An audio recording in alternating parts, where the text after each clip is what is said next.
Welcome, baseball family. Today we have another one of our special interviews. We're very excited about this. This is a man who I have known through the interwebs for a while now. His name is Dan Schlossberg. He is author of his latest book is Home Run King: The Remarkable Record of Hank Aaron. We have our copies here. I haven't. I'll be honest. I haven't had a chance to dive into it too much because I haven't had it that long. But I'm very into it. Very into it, Dan. I'm excited to get deeper into it. Good to hear. So Dan Schlossberg has had a 50-year career as a journalist covering baseball and travel, currently a Forbes national baseball writer. He has authored 40 baseball books. We have a lot more to get into with him. And he is a fellow member of the IBWAA as well. Okay, Dan, we're going to get you caught in a rundown. Are you ready for some rapid-fire questions? Always ready. All right, let's get it started. First question is, what is your quest? My quest is to turn back the clock in baseball. They're always talking about that with the old uniforms. Turn back the clock to when you have 4 8-team leagues and the winners go directly to the World Series. And with expansion, you could do that. Yep. Yes. Ha.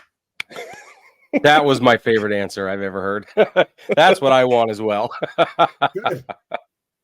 That's exactly right. Okay, my question is, what is your favorite color? Red. Like Braves red? Braves red, which Hank Aaron did not like, which is why his uniform was blue when he broke the record. No way. They changed the uniform to blue coloring for him. Wow. Why didn't he like red? Just a personal preference. It's like not liking spinach, I guess. Yeah. I mean, I don't like yellow, so I get it. Yeah. So sorry, Brad. That's all right. When somebody walks into the room and says yellow again, you don't like that? Well, I've said that I've gotten through this before. It's a particular shade of yellow because it has to do with pineapple flavored fruit roll-ups from when I was a kid. I thought it had to do with the bears on Bertolt's chest there. Oh, yeah. It's my fault. It is about that shade of yellow, though, I'll be honest with you. Oh, great. All that right. ruins one of my gifts for you. It's fine, Greg. It's fine. Okay. If the Braves were a beverage, what would they be? They'd be ginger ale because they're unpredictable. Lots of carbonation, lots of changes, but lots of staying the same too. And they do calm an upset stomach. Not a lot of teams do that. Not a lot of teams will calm an upset stomach. Usually they cause one. As a Mariners fan, they're often causing them. Oh, I get it. They haven't won a pennant yet. No. Someday. It's a problem. It is. All right. If baseball were an ice cream flavor, Dan, what would it be? Oh, definitely chocolate. It's my favorite flavor and my favorite sport. Oh, there you have it. I love it. I think that's the first time we've gotten chocolate. Usually it's vanilla. Nothing wrong with vanilla, but it's a classic. But chocolate is outstanding. That's Vanilla's too bland. There's no taste.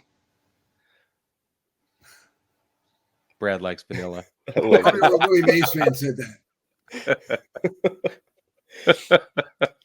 Okay, this is a kind of a controversial question, but I like to ask it. Is Babe Ruth overly romanticized? No, he's not. He's probably the number one player of all time. He was a pitcher and a batter, just like Ohtani is, or was before his injury. And he's probably the number one player of all time, with Hank Aaron a very close second. Okay. Take that, Brad. I will take that. I will take that. We fight about this all the time, Dan, which this is one of our favorite things to argue about. It really is. Yeah, so much. Well, Babe Ruth and romance usually don't wind up in the same sentence. That's true. Yeah, you're right. Not romance. Brig, do you want to finish off with one more? Yeah. What is one unpopular opinion about baseball that you have? That Rob Manfred's Ghost Runner should be retracted. It's not used in the playoffs because it stinks. It's a lousy rule. It's the worst rule in the history of baseball, and Rob Manfred should leave before 2029. Boom. My man. That's not unpopular here. No. Well, I call it the Manfred Man after the British group. Yep. Yeah. That's what we call it too. That's what we refer to it as too. Yeah. It's a little league rule. It doesn't belong in big league baseball. It makes Major League Baseball look like a Sunday beer league. Yeah. Right. Exactly. Yep. For sure. Yep. That's exactly right. I absolutely agree with you. On that note, we're going to take a quick break. And when we get back, we're going to get into Dan's latest book.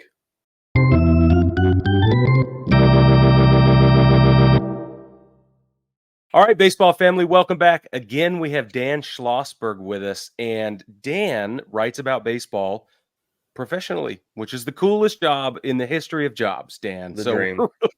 we're really glad you're here because you're kind of living the dream, you know? So before we get into his newest book, you've dedicated 50 years of writing professionally about sports. You're currently writing for Forbes, which we brought up earlier, but I wanted to ask, what, in your opinion, is it about sports that captivates you most, and why, of all the things to write about, did you choose sports? Well, it's just baseball. I have no interest in any other sport at all. However, I'm going to quote Joaquin Andujar, who's asked to describe baseball in one word. And he said, "You never know." That's what I love about baseball. You never know. You can take any game, any day, any situation. Something will happen in that game that has never happened before in baseball history. Mm-hmm. Yeah, it's 100%. so odd like that. It is. So you never know. I found myself over the last couple of years getting an inkling that something is going to happen. You're sitting there watching a guy. You're like, in this moment, this is going to happen. Do you ever get that, despite the unpredictability of baseball? Do you ever get that watching a guy? You're like, he's homering during this at bat. I can feel it in my gut. Do you ever get that? I do, especially when a pitcher is pitching who just recently gave up a home run to the same guy. And I go back to October 3rd, 1951, because Ralph Branca had already given up a home run to Bobby Thompson before the shot heard around the world in that playoff. In game number 1, Bobby Thompson homered off Ralph Branca. Well, so why did you put Branca in again in that situation? Bad judgment. We were sitting at the World Baseball Classic, and we watched the Ohtani Mike Trout showdown. And I turned to Brad and I said, he's going to choke. Trout's going to choke. It's not going to happen for him right this moment. This is the perfect, most romantic moment that it could ever be. And Mike Trout needs this, and he's not going to pull through. And then that's what happened. And it's one of those, like, so how do we all reconcile this unpredictability? But then there's these moments. Well, talk about moments. Francisco Cabrera, Game 7, 1992 NLCS. I was covering for UPI. The Braves had to score 2 or more runs. If they scored more than 2 runs, they win the pennant. If they don't score to tie, Pittsburgh wins the pennant. Francisco Cabrera comes up, 2 outs, 2 men on base, gets the pennant-winning hit because Barry Bonds can't throw, and Sid Bream could hardly run. And he was wearing a lot of yellow, by the way, with the Pirates. But anyway, Sid Bream lumbers home, slides under Mike Lavalier's tag because Mike Lavalier is only 5'8". He couldn't reach across the plate to tag Sid Bream. Barry Bonds couldn't throw because he wasn't playing shallow enough. So there was a problem. That's fantastic. I love that you can just draw on these at any given moment. I hope to be there someday where it's like, yeah, in like 2004, right? Well, to me, that was the most exciting game I've ever seen live. That was incredible. Doug Drabeck was cruising with a 2-0 shutout going to the bottom of the 9th inning. And then Jose Lean makes the only error of the season, and that set up everything. Wow. It's so crazy. It's so crazy how the dominoes fall like that. I love it. Just like Bob Stanley in '86, the Bill Buckner game. He made the only wild pitch of the season in that game. Yep. It's so crazy. It's so weird. Well, and didn't Buckner go into that moment saying, don't do this, don't do this, don't do this? And that's what he did. And by the way, did you guys know that Buckner never took the team bus back to the hotel after the game? I'm not surprised, but no. You saw the bus and went for it, but it went between his legs. Oh no! Oh man! Yes! Oh my goodness! So good. I'm saving that one. Yeah, we're gonna hold on to that one. Yeah. Oh yeah. Just the first 3 times. So, shifting gears a little bit here, Dan, was there a story or two that didn't make it into the book that were really close? Well, stories that didn't make it in. Yeah. Ooh, that's interesting because I think I included everything. Oh, did you? The main thing about this book is this is the only Hank Aaron book and possibly the only baseball book ever written that was not written chronologically. It was written by topic and not time. I treated each chapter as if it were a separate magazine article because I'm primarily a magazine writer. So I knew what I wanted to say. I knew what I wanted to cover. I wanted it to be valuable for researchers. I'm a big Sabre guy. I've been in Sabres since 1981. I'm the vice chair of the New Jersey chapter, the Elysian Fields chapter. I wanted it to be easy to research. So stuff that didn't make it in, how about, I know, I can give you a good one. Frank Highland, who used to write for the Atlanta Journal-Constitution, wrote something that Hank Aaron was not pleased with. And Hank Aaron took a box of strawberries that was near his locker and smashed it into Frank Highland's face. Totally out of character for Hank Aaron, a very low-key, humble, modest guy, never drew attention to himself. Yeah. And I just thought, you know what? Why tarnish the image? You know, this was such an isolated incident. Why tarnish the image? I mean, Hank Aaron got all that hate mail, almost 1 million pieces of hate mail in 1973 alone. He had to have an FBI agent escort him around. He had to stay in separate accommodations on the road, not eat in the same restaurants as his teammates. That's what he encountered when there was segregation in 54 when he broke in. It was the same thing all over again, but for a different reason. Yeah. That's unreal. Yeah. Honestly, I wonder if that was so many years of built-up tension that just in one moment, because he did deal with a lot. I mean, yeah, I can't imagine dealing with the stuff that Hank Aaron had to deal with. Well, one thing that you should know is Jackie Robinson and Hank Aaron. Jackie Robinson came to give a talk in Mobile, Alabama when Hank was a teenager. He cut school to go hear Jackie speak and befriended him and befriended the other early Black Dodgers like Roy Campanella, Don Newcomb. And he said later, those card games are like college for anybody else. He learned a lot on how to behave, how to handle segregation, prejudice, all that stuff. Well, that's like we actually talked to Jerry Eisenberg last week, who wrote a book about Larry Doby, and he said it's not like Jackie Robinson came into the league and everybody was like, "Okay, great, let's welcome. Let's be all nice the- to all the the next players guy." now." Yeah, Suddenly, and His own teammates didn't welcome him. right, yeah. So I can't imagine Hank Aaron coming into the league and things were still all just hunky dory. That he was dealing with things with his teammates and opponents and things like that as well. Free training in Florida was not fun in 1954 for a black guy. Oh yeah, I can't imagine that For sure. Yeah, not So at all. fast forward to he's breaking the record, and the narrative is always pushed that how wonderful it was that a black man in the Deep South is being praised and you know, which is the narrative I prefer because it makes my feel goods feel good. But is there any additional context to that we should know and fans of baseball ought to know? Hank Aaron did not want to go from Milwaukee back to Atlanta. He remembered what it was like living in Mobile and also integrating the Sally League. When he went to Jacksonville in 1953, he and Felix Mantilla and one other black player who didn't make the major leagues integrated an all-white league and put up with a lot of abuse. He remembered that vividly. He remembered hiding under the bed when the KKK marched down the street in Mobile when he was a boy. So he had a lot of bad memories. He did not want to go to the Deep South. But he was persuaded that Atlanta was a liberal bastion in a conservative state. And when he went down there and saw the dimensions and realized the altitude, he said, I'm going to become a pull hitter. And I'm going to break some records along the way. And guess what? He did. Well, that's fantastic. That is fantastic. I love it. I love that all the stories about Hank Aaron present him as really self-aware, really, intelligent, not just about baseball, but about life. And he was deliberate, seemingly, in every single aspect. You hear the adage, how you do one thing is how you do everything. And I feel like that kind of helps define Hank Aaron. What would you say to that idea? Well, very definitely. In fact, when he moved to Atlanta, he met many civil rights icons, both Martin Luther King, Sr. and Jr., Ralph David Abernathy, Andrew Young. Jesse Jackson was always there. He's from Chicago, but he was always in Atlanta meeting with those guys. And Hank Aaron really became an outspoken advocate for civil rights. What a platform. Yeah. Yeah. He's buried in the same cemetery as Martin Luther King Sr. Their graves are just not too far apart. Wow. That's fantastic. I had no idea. I didn't know that. Mm-mm. No clue. I'm not sure if it's that in the book either. I may have. Yeah. Well, I'll take a look and let you know. And I wrote it real fast, 6 months. That 6 is fast. months? Because that's another question I always have. How much time did it take you to research and get this all together? Just 6 months? Was that from concept? From start to finish. 6 months from start to finish. The last thing I did was interview Billy Aaron, his widow. It took me all that time to get her.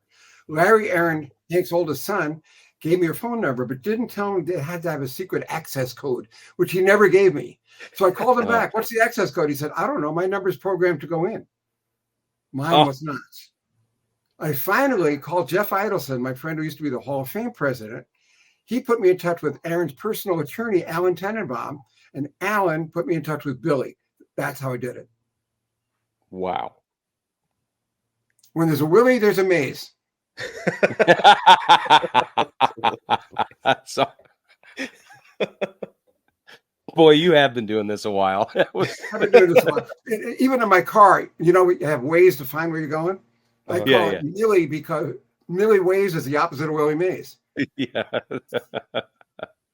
I like that.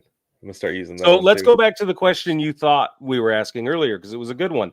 Okay. What was the most surprising bit of information? What did you not know when you started your research? That's a great question, and I have a great answer for you. Are you sitting down? Yeah. Always. First of all, Hank Aaron campaigned for 4 Democratic presidents, all of whom credited his campaigning for them with putting them in the White House. We start with Jimmy Carter, and then we have Barack Obama and Joe Biden and Bill Clinton. They all said the same thing about Hank Aaron. And he didn't just campaign in Georgia. He went to Michigan, Pennsylvania, Wisconsin. He was an ardent, outspoken, because these guys were civil rights guys. They were all advancing civil rights legislation, especially Barack Obama, obviously. Mm-hmm. Yeah, but, right. You know, so he and Carter became very friendly early on. Carter was the governor of Georgia. There's a picture in the book of Carter and Hank Aaron, a close-up of Carter and Hank Aaron talking. The guy over Hank Aaron's right shoulder is me at age 25. I was interviewing Aaron when Carter came in the clubhouse and interrupted. This was after a game was rained out in September of 73. Had that rainout not occurred, Aaron might have broken the record in September of 73. That game was never made up. Never it was the last game of a series. There was no room in the schedule to make up the game. Oh, okay. And it probably didn't have any effect on the standings or anything like that. Only Hank Aaron standing. Only Hank Aaron standing with Babe Ruth. Yeah. Boy, so you've been writing about. Well, one more thing about Carter. This is my favorite story in the entire book. It's in the chapter called Aftermath, which means after baseball. Mm-hmm. The Carters and the Aarons went on vacation together. Not so unusual. They went to Europe. A little unusual. They went skiing. Very unusual. Hank Aaron could not ski worth a damn. He was terrible. Carter was terrible. The two of them kept falling down and laughing at each other. That's the story. I never knew that. I thought it was great. I can picture the home run king who also played racquetball and tennis and swam and fished and played football when he was a kid. He couldn't ski? Give me a break. Anybody who has ever strapped on a waxed piece of wood on their feet understands how. Like, I remember the first time I ever got on a snowboard, I wasn't going to take a lesson, and I put one foot on that board. I was like, I need somebody to teach me how to do this. I'm going to kill myself. So I could downhill ski, but I could not do cross country. No way. No chance. Yeah, a lot of work for not that much fun. Right. Exactly. I grew up in Utah. So we were skiing every kind of way there was to ski since I was like 6 years old. And even after all that time, the first run of every year was like, okay, hold on. I do know how to do this. I always thought I would turn into Sonny Bono.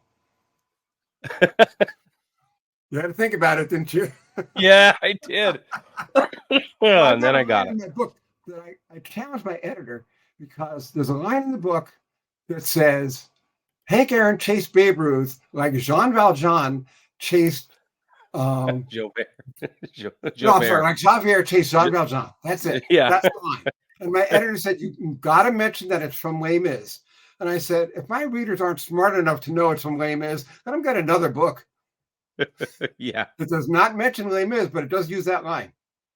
That's fantastic. That is probably the most complete work of fiction I've ever read. It's the most well-rounded, well-told story I think I've ever experienced. That's why everybody should know it. Yeah, Plus the movies, the shows, give me a break. Everybody knows Les Mis. I agree. Come on, Brad. Get with the program. Read the book. I'll get there. I'll get You there. will. I've You been will. telling him to read the book for years. I'm like, this is so great. If it had a score, we'd read it. Yeah. Of course, the musical does have a score. Oh. Woo! We're just gonna sit back and let you sling it, Dan.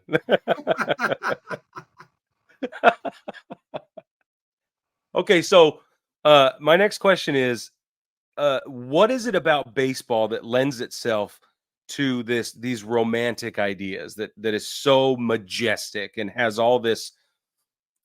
I don't even know what another word to use, but like it's there, that ethereal je ne sais quoi that's baseball just has. I love the Would you? French, and I have a great answer for you. Okay. Baseball is the only sport that anybody could play. Size doesn't matter. Sex doesn't matter. Remember the Colorado Silver Bullets, an all-girls team? There Yeah. have been female umpires. Now there's a female manager in the minor leagues. There's women can do anything. The female broadcasters. The other day, the Oakland A's telecast had 2 women for the first Yep. time in baseball history. It was done by 2 women. So, as I said, sex doesn't matter. Size doesn't matter. You can be any size. Look at Mookie Betts. He's 5'9". Look at Ozzy Albies, Jose Altuve. They're little guys with big power. Yeah. Altuve was an MVP and a 3-time batting champion. So that's why baseball is romantic, because anybody can do it. Everybody but me. I'm just broken. That's all. Well, you could probably get better than Matt Olson. Yeah, anybody could right now. He's coming around, but Acuna, forget it. What's wrong Yeah, with him? 3 I have no pickoffs in a idea. row? That's crazy. Well, and Judge just pulled it out a little bit over the last few games. So I know he had limited time in spring training, but it's not common to see them all off to the slow start. What's about Goldie? What's going on with Paul? Well, he's going to be a free agent, so he's pressing. But how about Julio Rodriguez? Mariners fan?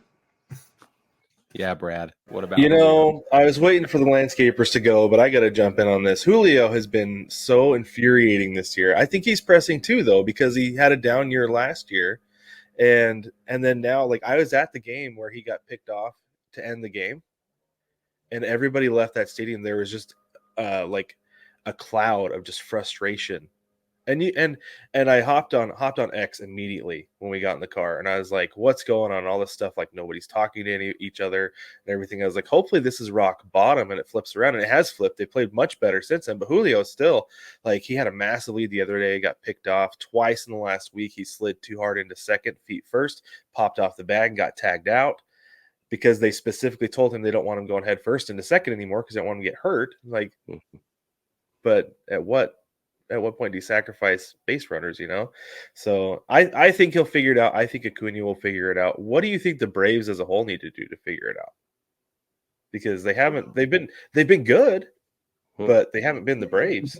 Hitting has been bad. The pitching has been very good, especially Chris Sale and Reynaldo Lopez. They've been fabulous. The 2 guys that got over the winter, they've been their best pitchers probably, and that's great because Spencer Strider is out now. So, and Max Fried is pitching real well because he's going to be a free agent too, and probably will go back to Santa Monica where he's from. That means L.A. Wouldn't be surprised in the slightest if he goes there. Yeah, but the Braves need to straighten out their hitters. And I said to Brian Sitker a couple of days ago when I was in New York, I said, Brian, usually when guys are slumping, the manager either benches them, changes the batting order, does something. And he said, well, these guys are used to playing every day. Well, he benched Acuna 2 days ago. So that should tell you. Yeah, yeah. Way to go, Dan. Riley is hurt, so he can't bench him. He's benched himself. Yeah, he did. But if these guys come back and start hitting the way they hit last year, Braves are going to leave the Phillies in the dust. Yeah, they will. You know that the Phillies have only played 1 team with a winning record this year? No, I didn't look that closely. Yeah, they've been playing. Yeah, they've been playing a lot. The only team they played with a winning record so far this year, 6 weeks into the season. Yeah, it's been I mean, this is the thing is, like I always say, good teams beat the teams they're supposed to, and the Phillies have certainly done that. They've got one of the best records in baseball right now. But it is going to be interesting to see what happens when they get into the meat of their schedule and they start playing teams that are better, not necessarily than them, because I don't feel like we really know who they are, but get playing more of the Braves and especially the Dodgers. I mean, that's going to be a real Oh, test. yeah, it's going to be hard. Yeah, they're a great team, but it's going to catch up. Yeah. Yeah. Yeah, we actually talked about that last night. That last year at this time they looked like a 500 team. They were playing like a 500 team, but now they're, like I said, one of the best records in baseball. Do you think that'll really catch up to them? That they'll end up being close to a 500 team at some point this season, like they were last year, or do you think they'll be able to ride this hot start? They'll ride the hot start. They'll be over 500, but they're not going to win the division. The Braves had that locked up. You heard it here first. Yeah. And by the Wow. way, speaking of the Braves, do you guys realize that the Milwaukee Braves are the only team in baseball history that never had a losing season? You could look it up. What? They existed for 13 years. They never had a losing season. Look it up. How many of those Oh. years was Hank Aaron on that team? All of them. All of them? Yeah, I was going to say all of them. No, I'm that sorry. had- I'm sorry. No, he missed one. He missed Missed one. 1953. Okay. Which was Eddie Matthews' big year. But from 54 right through 65, they never had a losing season. I mean, that adds up. Yeah, but I mean, that's there were crazy, 4 years though. There were 4 years in a row that could have been world champions. 56, they were one game behind the Brooklyn Dodgers.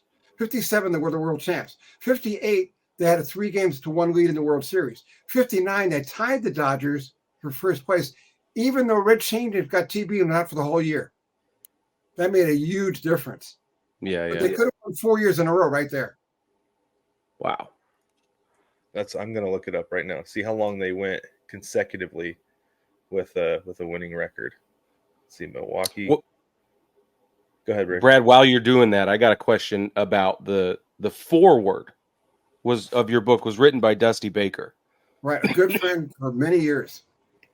Yeah, you guys are friends, and he makes that clear in his in the foreword in the introduction of the book. But Yeah.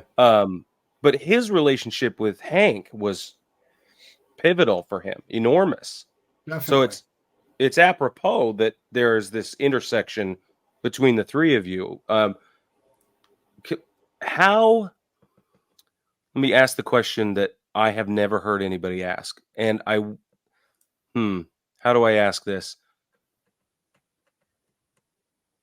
Does Hank Aaron's legacy live on not just in Dusty Baker, but how far does his legacy extend into the active player population right now? It's a great question, and I have a great answer for you. Last summer at the Baseball Hall of Fame induction weekend, I talked to John Schuerholz, who's also in the Hall of Fame. And I said, John, you were general manager of the Braves. Weren't you Hank Aaron's boss? He said, nobody is the boss of Hank Aaron. He has that much respect. And at the Hall of Fame, the last induction that Hank attended, 2019, I was there.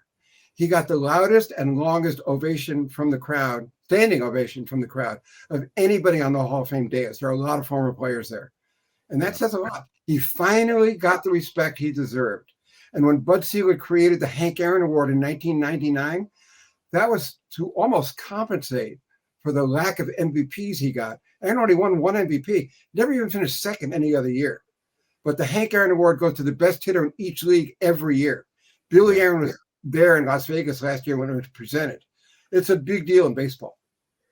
Yeah, By the way, for Acuna sure. won it. Acuna and Ohtani won it last year. Yeah. Yeah, and I've always thought that it was fitting. I can't believe he only won 1 MVP. Yeah, so I do that's know that for a while you could only win 1, right? Like that's why Babe Ruth only has 1. But do you know when they did away with that rule? Well, in 1931, the MVP became official. There were other derivations or earlier derivations of the MVP before that, Mm-hmm. but it became official in 1931. And I don't recall that rule at all. So not with the writers. You can win as many. I mean, Barry Bonds won 7 of them. Right. And yeah, there are other guys who won 3. Yogi Berra, for example, Roy Campanella. Mm-hmm. Willie Mays, by the way, only won 2 MVPs. And get this, Willie never led his league in RBIs. Never. I mean, people are always talking about Willie, Mickey, and the Duke. And I say, how about Hank? He was better than all 3 of those guys. Look at the numbers. Yeah, that's true. You get a lot of other guys mentioned as top 5 players ever, and for some reason Hank Aaron isn't one of them. And I was listening to a radio show a few years ago, and they were saying it in jest, but they were talking about how Hank Aaron, just as a joke, calling Hank Aaron a compiler because he played forever. And my thing is like, I don't care what kind of stats you put together to be able to play as long as Hank Aaron did. Holy cow. And then he was on the field that entire time. Yeah. And he's the first guy with 3,000 hits and 500 home runs, which is amazing. And take his 755 home runs subtracted from his hit total, he's still in the 3,000 hit club. Yeah. And he ran 12 miles further around the bases than any major league player ever. I love that. Miles. I love that number. Yes. I love it so 12 much. miles. Yeah. I love when people calculate the like somebody's average home run trot, multiply it by their home runs. Like he's been running like X number of marathons or whatever, you know. It's like he spent this many days running around the base. It's like I love that number so much. It is the best. And Hank also said that he could not figure out why Jackie Robinson supported Richard Nixon and was a Republican. He couldn't figure that out at all for a leading civil rights advocate to do that. Yeah. That always boggled my mind as well. I've read a bunch of Jackie's stuff, and when they released his was it the lost memoir or his personal journal finally got published a handful of years ago, there was a lot of that in there that I was surprised by. So do you know why number 44? Do you know why Hank Aaron wore number 44? Yes, I do. He wore number 5 as a rookie, and he figured that a double-digit number would be luckier, and he'd have more success. So he asked Donald Davidson, who's a story all by himself, the vertically challenged traveling secretary of the Braves, who's only less than 5 feet tall. He asked him for another number, and Davidson said, you're too skinny. You can't carry around double digits like 44. Aaron was a wiry guy. Yeah. I mean, later on, he was filled out to be 6 feet tall and 180 pounds. He was thinner when he first came up. And Davidson said, you can't do that. Aaron insisted. So he gave him 44, and he matched his uniform number in home runs 4 times. So he never had more than 47. And this brings up a real good comparison with Barry Bonds. The year Barry hit 73 was the only time in his career he hit as many as 50 in a season. So as Yogi Berra would say, something's not kosher in the state of Denmark. That's right. That's one. And I was actually thinking about that too. How do you feel about Barry Bonds having broken the record? I feel it's a disgrace to baseball, and he'll never get in the Hall of Fame, and I'm glad. And the same goes for McGuire and Palmeiro and Sosa.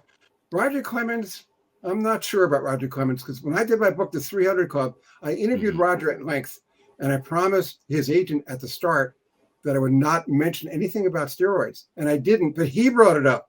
And he said, I want to make something clear. I never took performance-enhancing substances. He talked about it at length. He claimed he was innocent.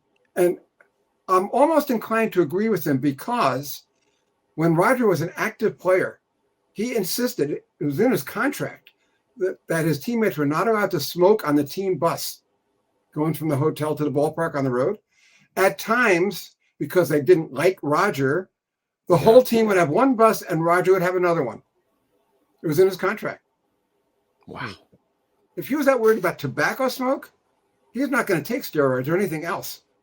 Yeah. However, on the other hand, to be devil's advocate, when your head gets bigger and your numbers get better as you get older, it's not right. Well, that's what gets me every time. I always go back to the conversations, like the recorded conversation, things like that. I'm like, that seems awfully shady to me. Like a lot of the conversation surrounding it was very, very smoky, right? Oh yeah, like Palmeiro in Congress, right? Remember Palmeiro waving his finger in Congress? Yeah, of course it was not the same finger that I wave at other drivers, you know.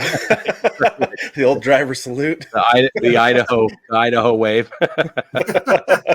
We're ordering one hot dog at the game, you know.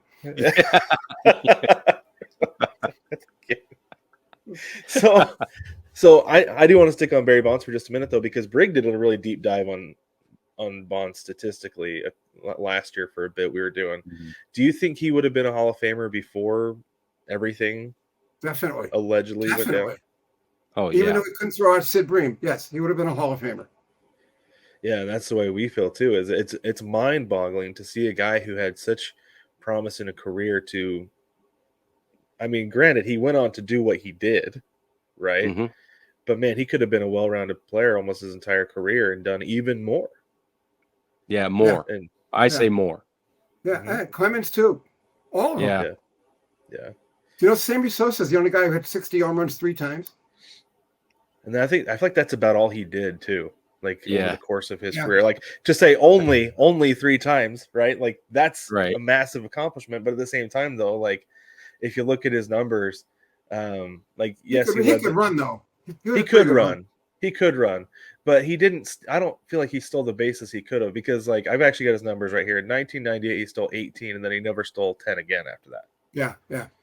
You know, that he didn't take advantage of his speed because he didn't really have to, because he's hitting a bunch of home runs. Right. Sure. Aaron too.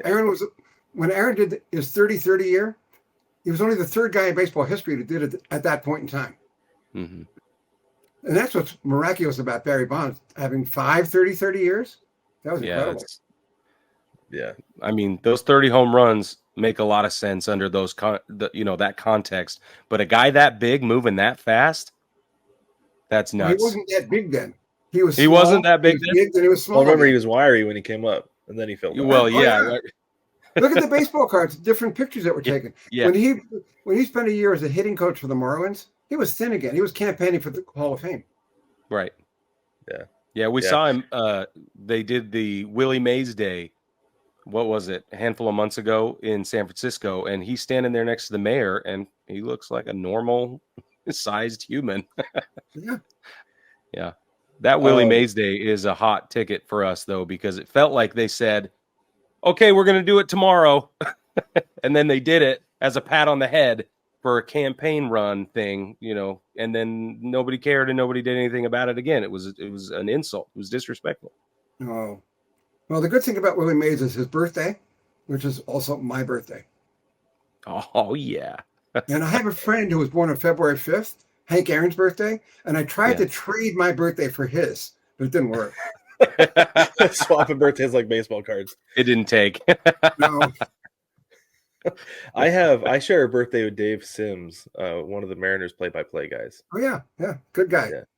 Yeah, I there's a lot of people who give him guff for his play-by-play, but I love listening to that dude. Like, he's one of my favorites. Okay, so I have another hot take question. In the wake of this Shohei Ohtani scandal and the betting, and there are 2 questions. One is, where there's smoke, there's fire. It's kind of how we all feel. Do you want to comment on this as far as Ohtani's involvement / culpability, or what? Just your opinion. I'm not going to say that he's guilty. However, he's suspicious, because how can somebody really close to you like that steal $16 million to cover up a gambling debt? It's really not right.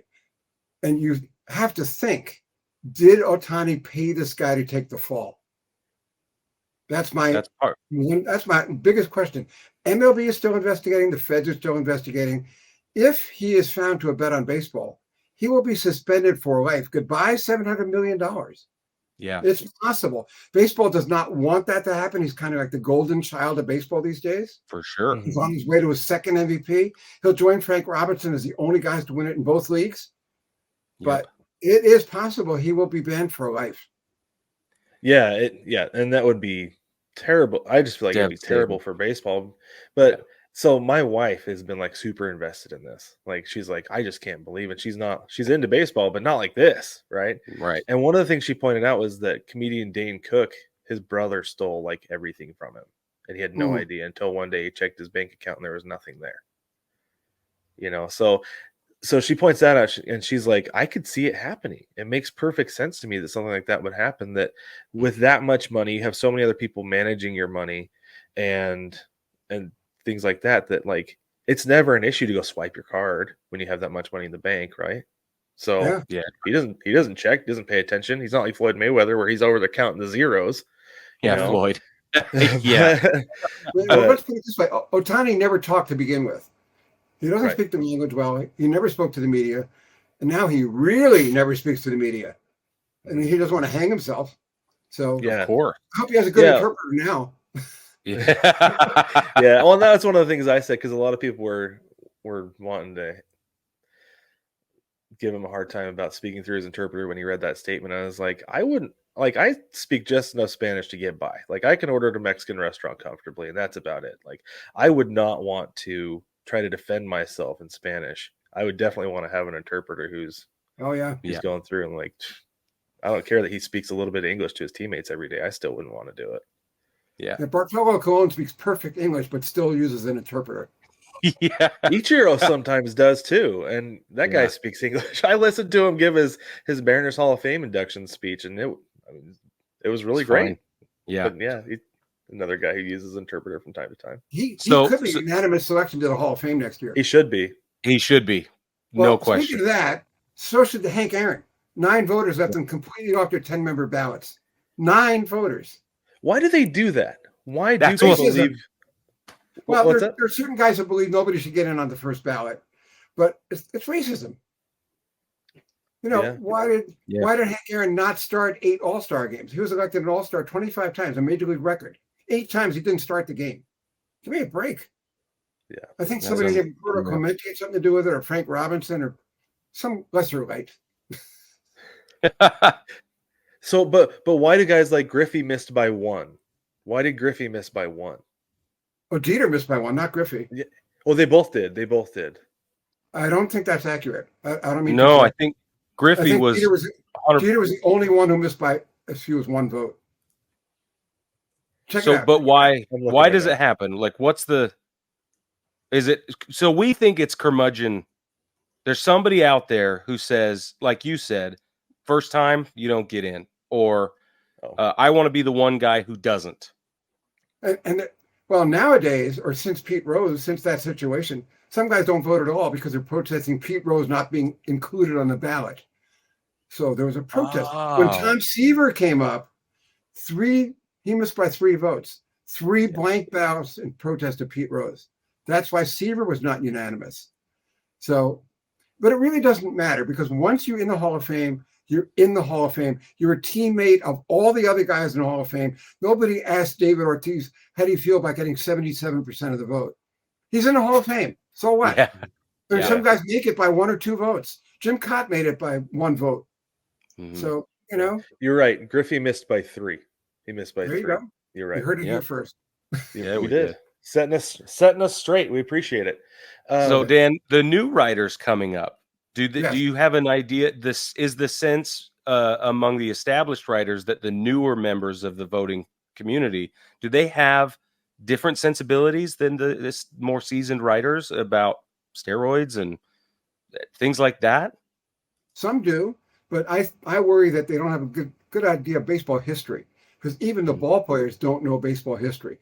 A lot of teams, the Dodgers were the first one to have a historian. A lot of teams have followed suit and hired a historian just so people know baseball history. There was a time before the Dodgers hired this guy, team players on the Dodgers did not ever hear of Jackie Robinson.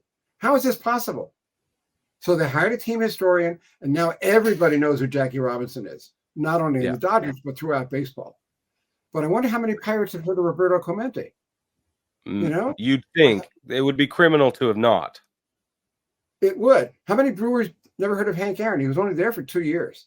So, you got to know the history of whatever business you're in. If you're a lawyer, a doctor, it really doesn't matter. Know the history of the profession. Yep. So do you feel like that extends to the fans as well? Like, I know that here in Phoenix, the Diamondbacks have a pretty cool museum out in center field. Do you think everybody should go that route and have a museum there so that they can educate the fans as well? Yeah, it's required. They should see the museum before they jump in that pool. Yeah, they should. Oh, yeah. For sure. Well, the museum's free. They should jump in the pool.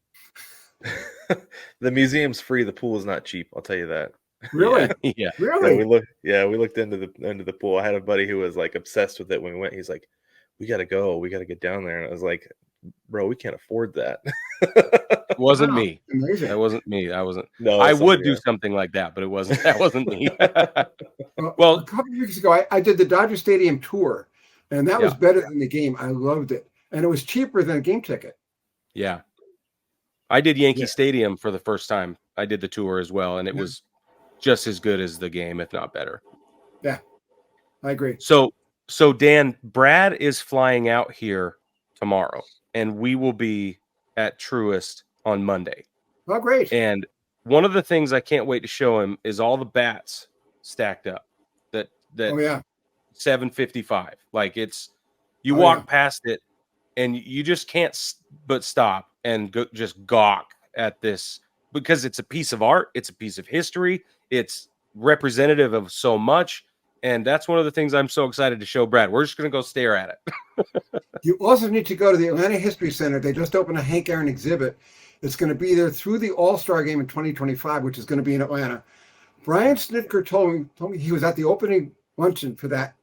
And he said it was the only banquet he's ever been to. He did not want to leave. He said there were so many great stories about Hank Aaron and about the Milwaukee Braves and the Atlanta Braves. Brian loved it. So go see it. I'm going to come down there in June and see it. I haven't seen it either, but I heard great things about it. Where is it? It's at the Atlanta History Center, which is in Buckhead, which is a very upscale section of town. It's very nice there. Yeah. Buckhead's wonderful. Yeah. Cool. We'll make the stop. That's awesome. Yeah, we will, because it's the day game, so we'll have time. Good.